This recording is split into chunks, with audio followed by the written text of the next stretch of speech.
Welcome to IC Markets.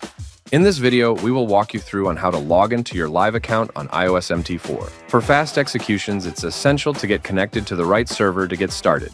Download and install the MetaTrader 4 application for your iPhone. Then follow these steps. Open MetaTrader 4 on your iPhone. Tap the settings icon on the bottom right corner of the screen. To add a new account, tap on the New Account menu item. Now you can log into your existing live account. You recently received an email from IC Markets containing your login information.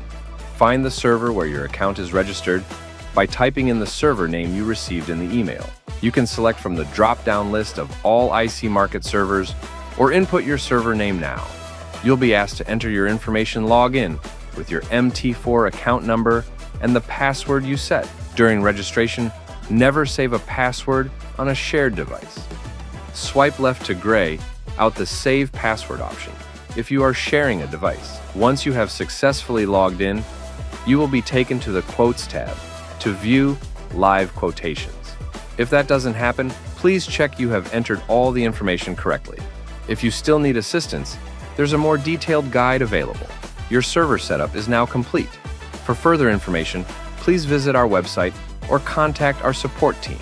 Welcome to IC Markets, the world's leading multi-asset CFD broker.